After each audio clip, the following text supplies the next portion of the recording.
Alors, la suite du cours sur les dérivations, on va voir ici comment dériver un polynôme. Alors, il faut savoir que c'est pratiquement les dérivées les plus faciles à faire, les dérivées de polynômes, puisqu'elles utilisent uniquement les formules de dérivée de x puissance n,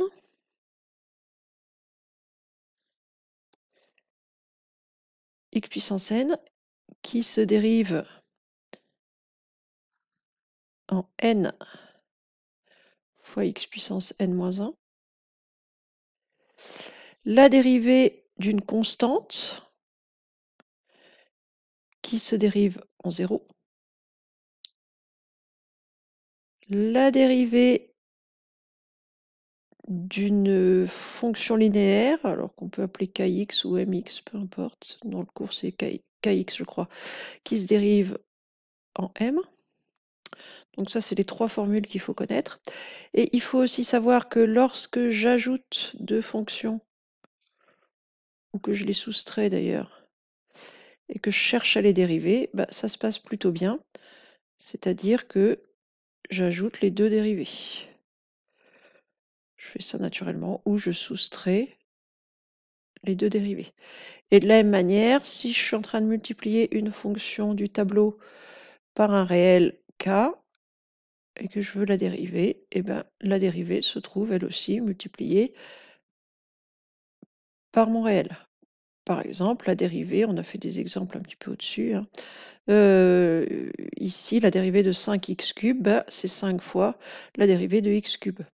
La dérivée de x carré plus 5, c'est la dérivée de x carré plus la dérivée de 5.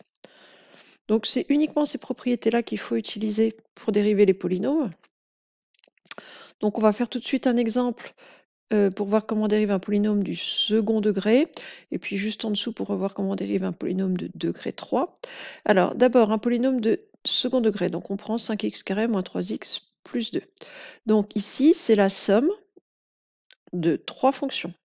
On a 5 fois x carré, moins 3x, et la constante 2. Donc on a 5 fois du x puissance n, en l'occurrence ici 5 fois du x au carré, moins 3x, on est sur une fonction linéaire où m vaut moins 3, et puis plus 2, c'est une constante. Ces trois fonctions-là, je les ajoute, donc je vais les dériver une par une.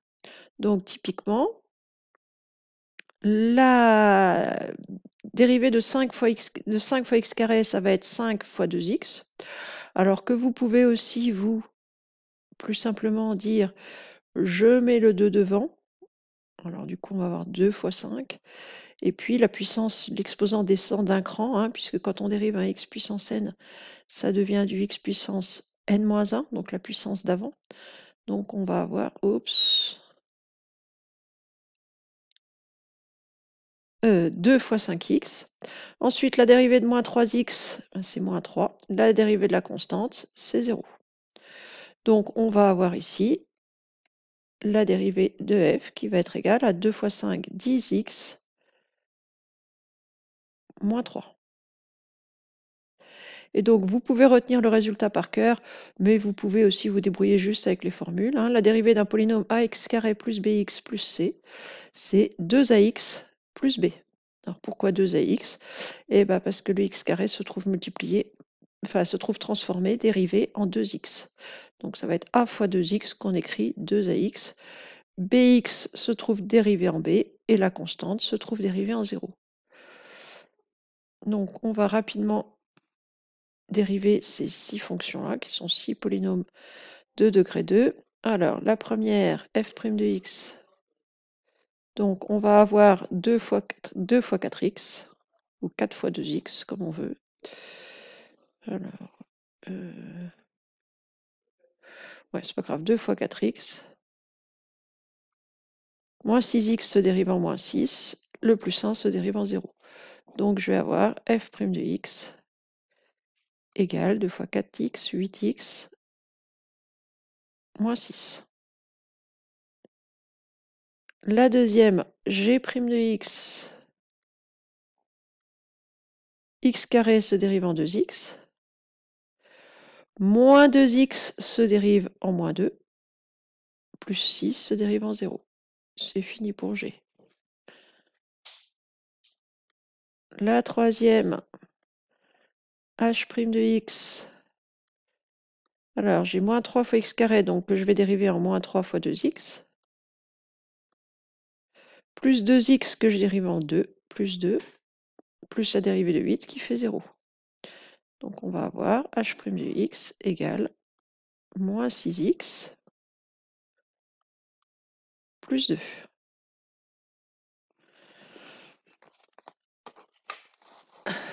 Alors, les trois suivantes. Donc k' de x carré se dérive en 2x. Plus x, alors là il faut faire attention parce qu'on ne voit pas de nombre. N'empêche qu'il y en a un caché.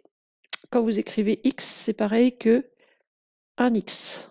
Donc là il faut y penser lorsque vous dérivez x, puisque on a vu que kx, enfin mx se dérivait en m, bon bah 1x va se dériver en 1. Mais évidemment, si c'est écrit x tout court, vous n'allez pas forcément penser qu'il y a un 1, mais n'empêche qu'il est là. Donc ici, on va avoir 2x plus 1. Et le 1 qui est ici se dérive en 0. La fonction L. Donc 5x carré va se dériver en 5 fois 2x. Plus 5 se dérive en 0. Donc je vais avoir juste 5 fois 2x, 10x. Et enfin, la dernière, m' de x égale. Alors là, il y a un moins devant le x carré, donc je vais dériver en moins la dérivée de x carré, 2x, plus 7x qui se dérive en plus 7. Voilà. Donc pour les polynômes de degré 2, c'est pas très compliqué. Alors je répète, hein, vous pouvez soit vous souvenir d'où ça vient, c'est pas très compliqué, soit retenir par cœur, je vais faire 2ax plus b et puis le c disparaît. Ça c'est comme vous voulez. Pour les polynômes de degré 3, on va avoir exactement le même principe. Donc si je prends l'exemple 2x³ moins 3x carré plus 5x moins 1, donc 2x³ va se dériver en 2 fois 3x carré. Bon, il y a un petit 2 là, on ne voit peut-être pas très bien, il est un peu clair. Alors, ou 3 fois le 3, vous le basculez devant. Et puis, l'exposant descend d'un cran. Hein, donc, on va avoir 3 fois 2x carré. Moins 3x carré, là, on retrouve ce qu'on vient juste de faire. On va faire moins 3 fois 2x. Ou moins 2 fois 3x. Plus la dérivée de 5x qui vaut 5. La constante s'annule en 0. Donc, si j'ai une fonction de degré 3 en ax³ plus bx carré plus cx plus d, elle va se dériver en 3 fois ax carré plus 2bx plus c. Là encore, cette formule, vous n'êtes pas obligé de la prendre si vous avez compris d'où ça vient. C'est x³ qui se transforme en 3x carré. Donc j'ai mon 3 qui bascule devant le a, parce qu'on écrit rarement a fois 3x carré, c'est pas très joli. Donc on écrit 3 fois a au lieu d'écrire a fois 3, donc 3a fois x carré. Plus x carré se dérive en 2x, donc on va avoir b fois 2x, qu'on écrit 2bx. Cx se dérive en c, et la constante se dérive en 0. Donc même chose, on va rapidement faire ça sur les 6 polynômes qu'on a là.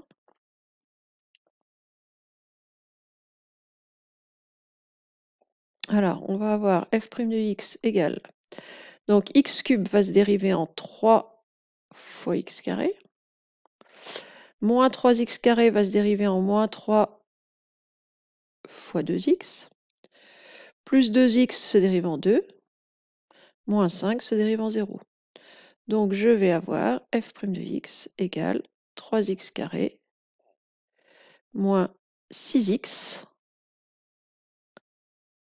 plus 2. Le b g' de x va être égal à donc 5 fois 3x carré, ou alors 3 fois 5x carré, de toute façon ça revient au même. Vous écriviez 5 fois 3 ou 3 fois 5, donc 5 fois 3x carré, plus 2 fois 2x, plus 2x se dérive en plus 2, le moins 7 se dérive en 0. Donc je vais avoir g' de x égale 15x carré plus 4x plus 2.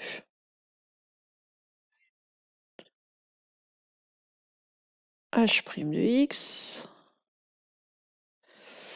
Donc, on va avoir le 3 va descendre, 3 fois moins 2x, ou moins 2 fois 3, pardon, 3 fois moins 2x carré, ou moins 2 fois 3x carré. De toute façon, ça revient au même.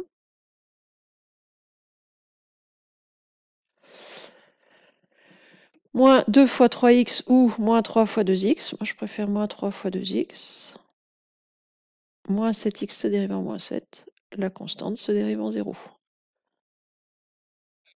Je vais donc avoir moins 2 fois 3, moins 6x carré, moins 6x,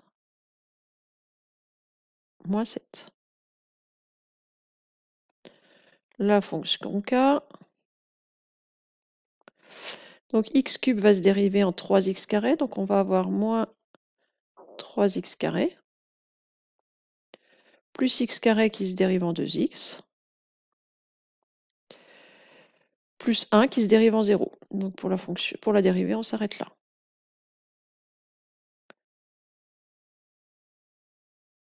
Alors ensuite, la dérivée de 4x cube, ça va être 4 fois 3x carré, plus la dérivée de 1 qui vaut 0, on va avoir, oups, j'ai oublié le prime ici, L' de x égale 4 fois 3x carré, 12x carré. Et enfin, la dernière, M' de x égale, donc moins la dérivée de x cube, donc moins 3x carré, plus la dérivée de 7x qui vaut plus 7. Voilà.